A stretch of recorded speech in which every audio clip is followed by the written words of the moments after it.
Oke, jumpa lagi kita dengan Ca Ompong. Bagaimana Bapak Ibu sekalian serta para sohibulani? Tentu kita semua dalam keadaan baik dan sehat. Oke, Rabu Pon yang kemarin katanya ada reshuffle ternyata tidak ada. Ya, bahkan melalui pokok bahasan kita justru Rabu Pon adalah reshuffle Anies yang kedua kalinya. Kok begitu? Oke. Yang pertama, Anies Baswedan pernah direshuffle oleh Pak Jokowi pada saat beliau menjabat sebagai Mendikbud, Menteri Pendidikan dan Kebudayaan di Kabinet Jokowi JK pada tahun 2016. Dan kemudian 2017 Pak Anies maju di Pilgub DKI. Ya, itu reshuffle pertama yang dilakukan oleh Pak Jokowi. Lalu reshuffle yang kedua adalah saat Bang Surya Paloh mengunjungi Partai Golkar. Loh, kok bisa disimpulkan seperti itu, Ca Ompong? Ya, nah tanda-tandanya apa? Oke, kita coba kembali. Pada saat Bang Surya Paloh mendeklarasikan seorang Anies untuk capres dari Partai Nasdem, Bang Surya Paloh itu kalau kita coba mempelajari situasi, suasana kebatinan beliau, itu sebetulnya bergejolak.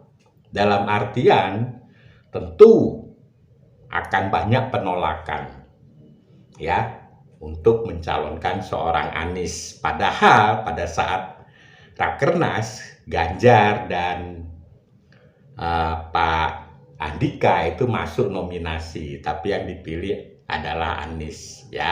Sontak banyak penolakan, baik itu dari internal partai maupun dari para simpatisan Partai Nasdem. Tidak sedikit yang membuli.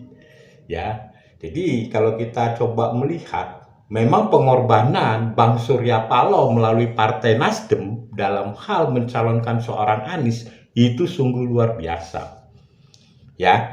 Jadi tidak enak dan tidak mudah. Nah, tapi tentu pada saat beliau mencalonkan seorang Anies, Bang Surya Paloh tentu punya harapan dari seorang Anies. Harapannya apa? Harapannya Pak Anies itu mungkin, ini menurut pengamatan Ca Ompong mempelajari suasana kebatinan dari Bang Surya Paloh. Harapannya adalah Pak Anies bisa membawa para pemegang hak di partai, petinggi partai yang mempunyai hak memutuskan. Contoh kalau dari Demokrat mungkin Pak SBY dan Mas Ahaye, kalau dari PKS Ketua Majelis Syuro dan Presiden PKS bersama-sama berkunjung ke Partai Nasdem sebagai ungkapan terima kasih sudah dicalonkan Anies sebagai capres dari Nasdem. Harusnya seperti itu. Karena apa? Karena pada saat kedua partai ini berkunjung ke Nasdem, Bang Surya Paloh tentu sudah membaca kedua partai ini menginginkan seorang Anies sebagai capres. Sudah diikuti, tapi kok cuek-cuek bebek saja. Bahkan rebutan soal cawapres. Nah, jadi apa yang diharapkan Bang Surya Paloh dari seorang Anies untuk negosiasi petinggi partai Demokrat maupun PKS itu tidak terjadi. Bahkan rebutan saling kunci mengunci soal cawapres. Itu yang pertama. Yang kedua, bolak-balik juga Bang Surya Paloh ditanya oleh wartawan kapan koalisi perubahan ini terbentuk. Nah, seolah-olah dalam tanda kutip Bang Surya Paloh melalui Partai Nasdemnya ini berharap ya, agar PKS maupun Demokrat segera mendeklarasi Anies sebagai capres. Ya, sampai ya ini kalau kita coba mempelajari ya suasana kebatinan Bang Surya Paloh sampai beliau mengatakan ya kami tidak dalam posisi ditekan-tekan, mau itu ada koalisi, mau tidak terjadi koalisi, bagi Nasdem nothing tulus. Nah, kalimat ini kalau dimaknai yaitu dalam banget. Dalam banget. Artinya apa? Artinya Nasdem itu bukan menggantungkan ya pencapresan Anies ini kepada PKS maupun Demokrat. Nah, ini bisa terlihat apa yang terjadi ya pada Rabu Pon, Surya Paloh berkunjung ke Partai Golkar.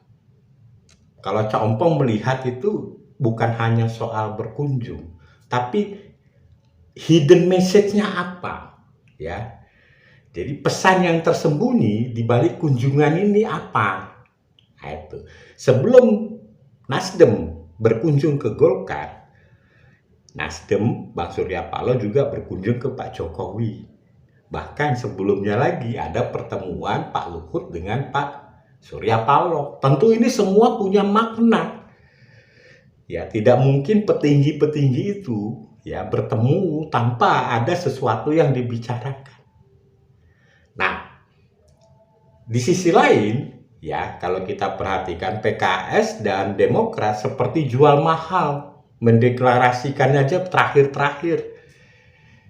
Ya, seolah-olah bahwa Nasdem ini memerlukan PKS maupun Demokrat. Salah, bro. Iya kan? Nah, berkunjunglah ini Bang Surya Paloh ke Golkar. Ya, tentu kembali lagi. Di situ itu ada kata-kata ya romantisme. Nah, kalau kita melihat ternyata romantisme Bang Surya Paloh ke Golkar itu jauh lebih ya romantis dibandingkan Bang Surya Paloh ke PKS maupun ke Demokrat. Ya, karena memang belum pernah bekerja sama. Jadi kalau menurut Cak Ompong, dengan Surya Paloh ke Golkar itu menandakan ya bahwa Anies itu akan di-reshuffle. Ya, apalagi kalau kita maknai pidato Bang Surya Paloh yang mengatakan bahwa kita ingin stabilitas politik, ingin keberlangsungan pembangunan, ya, bahwa hubungan dengan Pak Jokowi ya tetap sama, dan kita mendukung pemerintahan Jokowi yang sudah sangat baik sampai 2024. Artinya apa? Mulai dari hari ini sampai 2024, sampai Pak Jokowi menyerahkan tongkat estafet kepada presiden berikutnya, Nasdem itu bersama Pak Jokowi. Artinya kan seperti itu. Nah, pertanyaannya kapan Nasdem bisa bersama Anies Baswedan? Ya, jadi kalau menurut saya Rabu Pon kemarin itu adalah Anies di-reshuffle dari Nasdem, dan ini merupakan kedua kalinya setelah Pak Jokowi mereshuffle dari Menteri Pendidikan dan Kebudayaan. Oke, ya kita pastikan Bang Surya Paloh kembali kepada koalisi pemerintahan. Oke, thank you.